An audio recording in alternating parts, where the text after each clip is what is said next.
Yesterday. Tell us what's going on with your son and the school restrictions.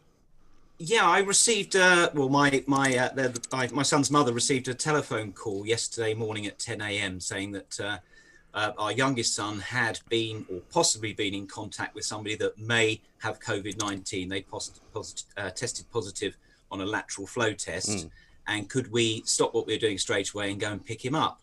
So we're both self-employed, so she had to stop work, which means she's not being paid, go to pick him up. He was left in the playground outside all on his own, like some sort of leper. What age is he?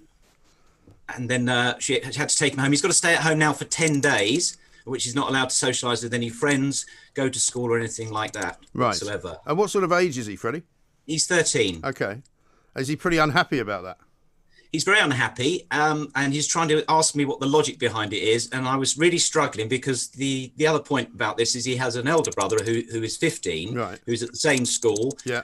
They live in the same house, and he's allowed to go to school and back every day. No problem at all. That's ridiculous, So isn't it? And I mean, do they think that you are isolating your son in a room where you're kind of going up and putting food outside his door? Is that what they think you're doing, or is that what you're asked to do?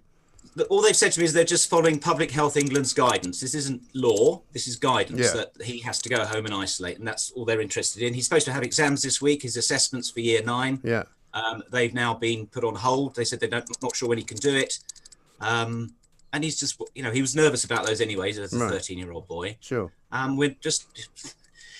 understand there's two sides to all of this, and the school are in a difficult position. We're in a difficult position, but we just seem to be accepting this guidance without questioning anything. Yeah. And it's just a case of this is what you've got to do, so you just do it. Yeah. However, we're now struggling for income because what do we do with childcare at such short notice? I can't leave them at home for 9 or 10 hours.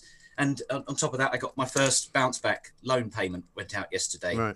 So that was a nice. I mean, that's nice awful, one. isn't it? So I mean, surely they must have the ability. I mean, maybe it's worth asking them if he can take a test and it's negative. Why can't he go back to school? They're not allowed to. That's in the guidance as well from Public Health England. If he takes a lateral flow test and it's negative, he still has to isolate. I've double checked that. It's mad, isn't it?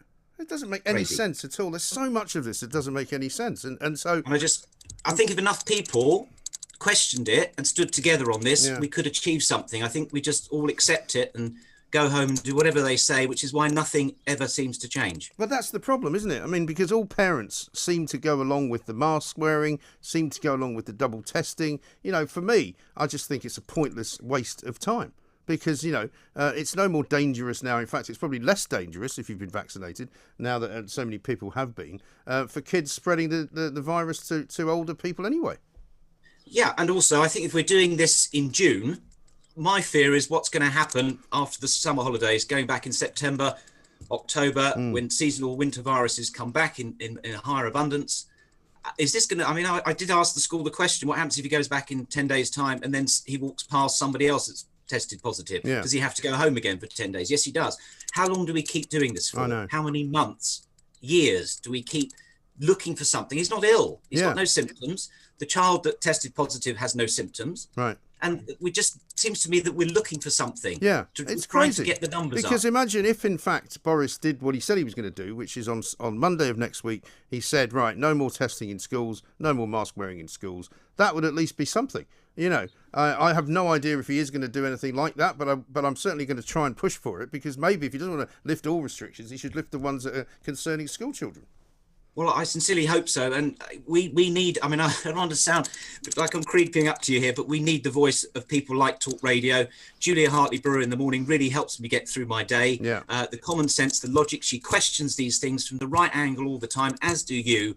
And it's so, I watched that press conference yesterday and my heart just sank. I know. It was just like Groundhog Day. I was looking at a Prime Minister saying, it's going to be okay in a few weeks. We're just getting to the end. It's just a little bit longer. I mean, how many times have we heard him say that? He's been saying that for about 9 months now. Well, I think last June he was saying the same thing. We're on the final straight now. Don't worry about it. Yeah. As soon as we've got the vulnerable vaccinated, it's all going to be fine. He's now it's double jabs. He's like the pilot in that, that airplane movie where the plane's crashing and he's just sitting in the cockpit going, everything's going to be fine. We're going to come out with a nice soft landing. Meanwhile, people are falling out of the plane dying. It's ridiculous. It's totally mad. But Freddie, listen. listen, good luck with it. Thank you for getting in touch, and we'll see what we can do. But it's definitely time for your son to be able to go back to school. Give him my best regards. Freddie Scoville there, a considerate father, a man who has to work for a living because, like many self-employed people, you can't sit around at home when you do something that requires you to go out. You can't sit around at home on furlough if you're self-employed. No, you have to work in order to save your money because you have to pay the loans back, as Freddie just said. How ridiculous, though, that your 13-year-old son gets told to self-isolate at home. Your 15-year-old, though, who lives in the same home, can still go back to school. That's fine, isn't it?